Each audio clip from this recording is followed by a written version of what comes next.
Medwatch 7 is sponsored by Comanche County Memorial Hospital. A local dietitian says type 2 diabetes is an epidemic and says many people have diabetes but might not know it because they aren't going to the doctor regularly.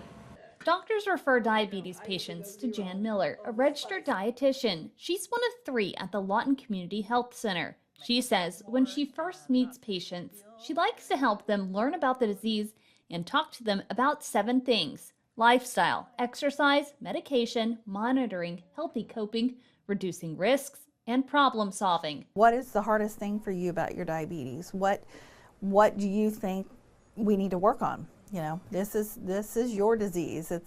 We're here to coach you. I often tell people I'm your coach. I'm here to help you figure this out so you can control it and end up enjoying the rest of your life instead of having to stay home and take care of your diabetes.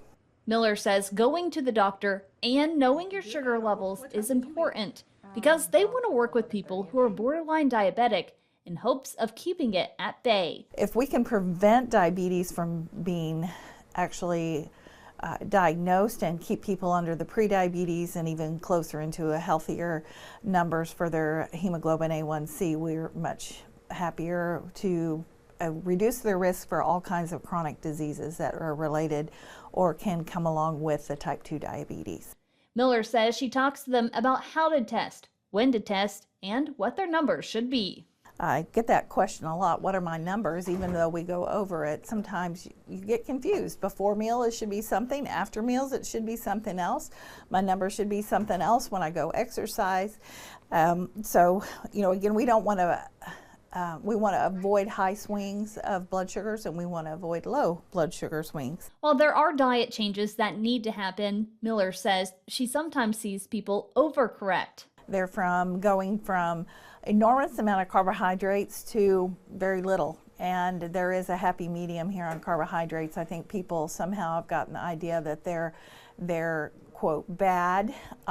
We really want people to be including more whole grains, more fiber. Fiber is so beneficial with their diabetes management.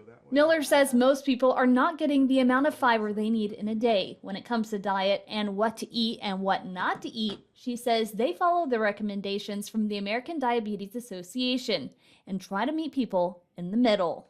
I have not had a single adult say, well, I'm going to do exactly what you tell me. So we know that we compromise, but you know, working for ways that we can improve their self-care to achieve the goal, and the goal is to reduce their hemoglobin A1C to a more appropriate level, 6.5 or below.